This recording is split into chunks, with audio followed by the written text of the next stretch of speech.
Hey guys, Jameson Redding here, and I'm the brand manager over at Jackson Kayak. I've been kayak fishing for over 12 years now, and I've learned by doing things the wrong way. So today I kind of want to share with you some of the things that I've come across along the way and things that might help you out if you're thinking about getting into kayak fishing. Oh, this is it. This is the fish right here. On the chatter, bro. Yes. Oh my. Bro. Most people are like me when they start thinking about kayak fishing. They're fishermen first, and they've either never been in a kayak or only been in a recreational type kayak just floating the river. So it can be a bit overwhelming, especially now when you have so many different options to choose from and so many different types of boats. But the nice thing is kayaks are now made for fishing and with the kayak anglers in mind.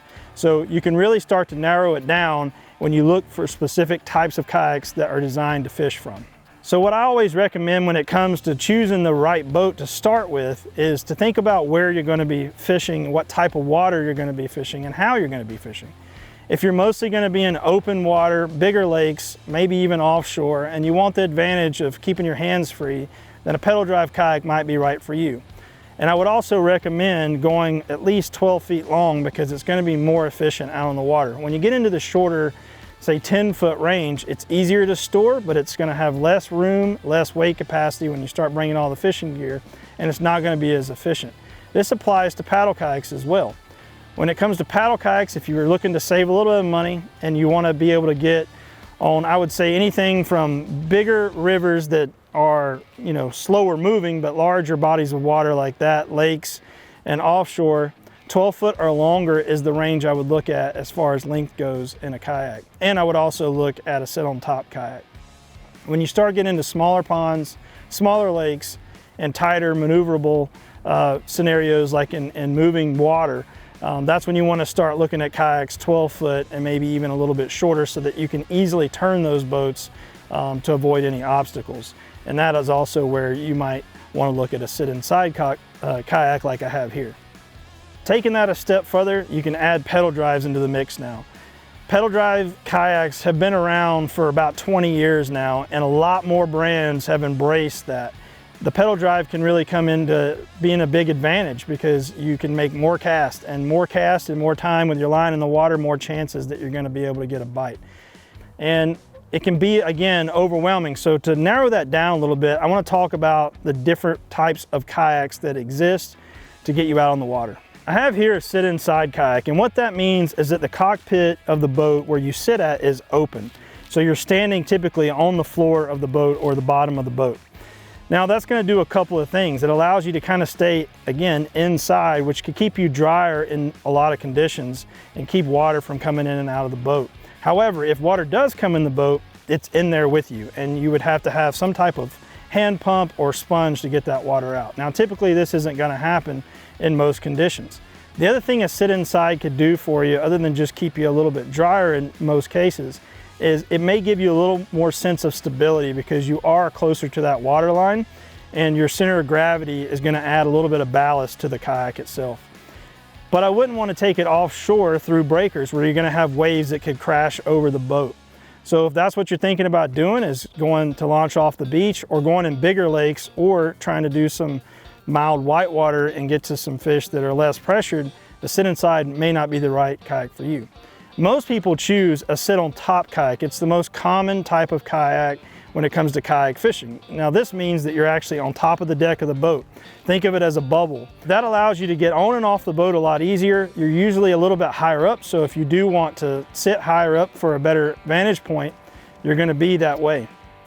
You'll notice on this boat, as well as most sit on tops nowadays, that you have a framed seat. So instead of like back in the day where you would actually be sitting on the deck of the boat, which you could have a wet butt all day because of that, you now have the advantage of a lot more comfortable and higher seated position, which is just going to allow you to spend more time on the water.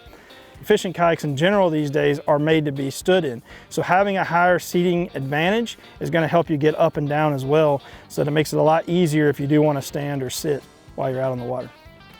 So again, There are tons of options out there, but start by narrowing down where you intend to use your kayak the most and how you intend to use it. And then utilize local shops. They can help walk you through the different types of kayaks and line up the one that fits you the best. And they always offer demo days, and you can get out on the water and actually test the boat before you buy it. And that's a huge thing. You wouldn't buy a car without test driving it. So get in the kayak if you can, test it out, see how the stability feels to you, and if it's laid out in the way that you want it to be for your fishing style. Now that you've chose the kayak that you think fits you the best, it's really important that you also put as much consideration into the paddle, because in most cases, even when you're in a pedal drive kayak, that paddle is going to come into play at some point. And if you're paddling the kayak all day long, think about, even though it may only be a few ounces, you're moving that few ounces throughout the day a ton of times. So it's going to add up really quick, and it's going to make you more fatigued if it's a heavier paddle. Also, getting the proper size paddle is very important. The normal way of choosing a paddle based on your height maybe, or even your arm length, is really not going to come into play here. It's more based on how high off the water you are and how wide the kayak is. So somewhere in the 240 to 260 centimeter range is where you're going to want to be. And there's a lot of paddles out there that will actually even adjust in a range, so that if you're going from a high seated position to a lower seated position, or you have a couple of different kayaks, you can kind of get that one paddle that will do it all for you. Different materials are going to be fiberglass type shafts with fiberglass blades, or some type of plastic blade. That's kind of the starting point. Moving up into like a carbon shaft and a fiberglass blade, or even a carbon blade, is going to be lighter weight and more efficient for you out on the water. But also, one of the things that comes into play for me is being very quiet and stealthy. I like to chase redfish out on the flats, and any kind of little sound that that paddle can make could also spook those fish. So the quieter you can be, the better, and wood is going to be very quiet. But it may not be the right material for you, so just like you're testing the boat, I recommend testing a paddle with the boat. Moving into kind of a safety thing is, I don't recommend paddling anywhere without your PFD. I know a lot of people don't like wearing their life jacket. It can be hot, it can be uncomfortable, and spending a lot of time on the water with it can just not be as ideal as you might like it to be. But if you go into it as you would choosing a pair of shoes, for example, and finding one that properly fits you and that is designed for what you're using it for, it's going to make it a whole lot easier for you to want to stay in that life jacket all day. And it doesn't work unless you're wearing it. So it's really important to find one that you can utilize as a tool more than something that you don't want to have. When it comes to choosing the right PFD, there are specifically made life jackets for kayaking. And what that means is where the flotation is located and how the jacket is designed will allow you to be able to move your upper body so that you can paddle and it doesn't become, in the way. It also has some pockets and different attachment things, so you can keep some tackle, a set of pliers. Again, using it more as a tool than just a life jacket. And get used to wearing it, properly fit it. Those are all really key things. With the higher back seats that you see with the frame type seats that I'm talking about, that most every kayak that's made for fishing has nowadays, there are some options either to have a thin back, or they kind of spread the flotation throughout the life jacket on the back, or a high back. So you can, again, try the life jacket out, try the PFD out with the kayak you're looking at, and make sure that it fits you comfortably while you're sitting in the seat. To properly fit one, I'll just go through this really quickly. You always want to start at the bottom. So click it or zip it, however your jacket is made, and then start at the bottom where you actually have the tensioning straps, and kind of work your way from the bottom up, getting it nice and tight around your torso. And then the last thing that you want to do is pull the straps. And that way, when you're moving your body to make that paddle stroke, the life jacket is moving with you. And if you happen to fall in, it doesn't come up around your neck, which is just going to be in the way and not do what it's supposed to do, which is keep you safe. Also understand there's different types of life jackets. And what I mean is the Coast Guard has ranked and kind of designated different types of PFDs. So The one that has the flotation already built in is a type 3, and then inflatable is a type 5. If all you have on your boat is a type 5, you're actually required to wear it. And you are required to have flotation, whether it's a type 3 or a type 5, in your kayak at all times. Find a PFD that fits you properly, make sure that it's fitted properly when you're wearing it, and you'll be a lot safer while you're out on the water. Now that you've chose the kayak, the paddle, and the PFD, and you're ready to hit the water, I've got a few more things that I would recommend before you go on that first fishing trip. Wearing the proper clothing is also super important. Even though it may be super warm outside, the water temp may be cool, or it could be that the water's warm and it's cool outside, or it's just a hot summer day. And so you really want to dress for the right situation. Things like waders can be good, but they can also fill with water. So again, making sure that you're wearing the proper gear when you're out on the water is really important. If it's really warm, the water's warm, I like to wear lightweight, breathable things that are gonna dry fast if I do get them wet, and they're also gonna protect me from the sun. So just wearing long sleeves that are lightweight, breathable, and dry quick is kind of a key for me.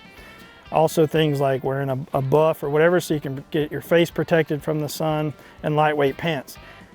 We kind of say in the industry that cotton kills. So I like to stay away from anything like jeans or t-shirts, because if those things do get wet, they tend to hold the moisture. They don't dry fast. And if the air temp does drop or the water temp is cold, you're not gonna be able to dry those things out and get yourself warm again. So try to stay away from things like cotton. Look for things like polyesters or wool blends that are gonna breathe well, dry fast, and keep you warm even if they're wet. Wearing things like dry pants, waders that you pair with some type of dry jacket if it is colder water temps. That way if you do get wet, it's on the outside and you're not actually getting your core wet. They're going to be also big key things, and they're going to extend your paddling season, so you're able to fish longer and you're able to fish more throughout the year by having the appropriate gear. And there's tons of information out there, but again, if you go to any of the reputable brands that make kayak or kayak fishing specific type gear, it's going to be fitted properly for paddling or pedaling out on the water, and it's going to do the job to keep you on the water longer, thus allowing you to fish more. The next thing I would say is to take your kayak out with no fishing gear the very first time and learn a little bit about it. You've demoed it, but you don't know what it's going to take to flip that kayak, and being prepared for the worst is always a good idea. In a scenario where the kayak does turn over, you want to make sure you know how to get back in the kayak and that you can do that quickly and safely. So I always tell people to go out, stand up in your boat, learn the limits, kind of slowly exchange your weight from one leg to the other, and kind of learn the stability of that boat. And flip it on purpose. Obviously do this when you're dressed appropriately and on a warm day where you're not worried about the water temp and all that. That'll allow you to just really understand what it takes to get back in that boat on the off chance that you do flip. Again, it's more about being prepared for the worst, not expecting the worst. Now that all the boring safety and choosing the right kayak stuff is out of the way, it's time to take your new kayak and get on the water and actually use it for what you intended it for, which is go fishing. Back when I first started, there was no real accessories out there for fishing from a kayak. So we were adapting our kayaks by drilling holes and putting rod holders and all kinds of things all over them. But now the work is kind of done for you. If you look at most fishing kayaks, they're gonna have some type of track system on them already. Most brands include that now. And what that does is it allows you to mount things to your boat in different places without actually having to drill into your boat. There are brands out there like DECKED, for example, that make all kinds of accessories, from multiple kinds of rod holders to electronics mounts, to cup holders, and even camera mounts so that you can capture your catch. So again, the internet is a huge resource, and so before you actually go drilling or mounting anything, look at what you have already provided for you on the boat, and look at brands like DECKED, for example, and what accessories they offer. And I recommend going and fishing from the boat with just a minimal amount of stuff and learning where you want things before you start actually rigging the boat out. Again, it's modular now with the track systems that are available on the kayaks already, or you can even add your own track systems. But before you drill, kind of go out there, spend some time on the water fishing from the boat, and you'll learn where things make sense and where they don't, especially if you're going to be paddling the kayak. You've got kind of a dead zone where that paddle stroke's going to take place, so you're not able to mount things in that area because your paddle is going to hit that. If you're pedaling a kayak most of the time, and you won't have that problem because you're able to mount things closer to you and in your reach. So again, I recommend testing the boat out, fishing from it, and then you'll kind of identify where your needs are and what accessories that you need to pick up and add to your kayak. But have fun with it, and there's tons of resources online, whether it's the different brands that have forums and videos out there, or just people like myself that have been doing it for a very long time and willing to share information. Join up with one of the forums, check your local community. There's always a kayak fishing club or a local shop that puts on a lot of clinics, and just get involved. It's a lot of fun, and it can allow you to access water that you couldn't get to otherwise and find fish that are less pressured. Now that I've kind of covered all the basics about kayak fishing, we're actually going to load up and hit the water.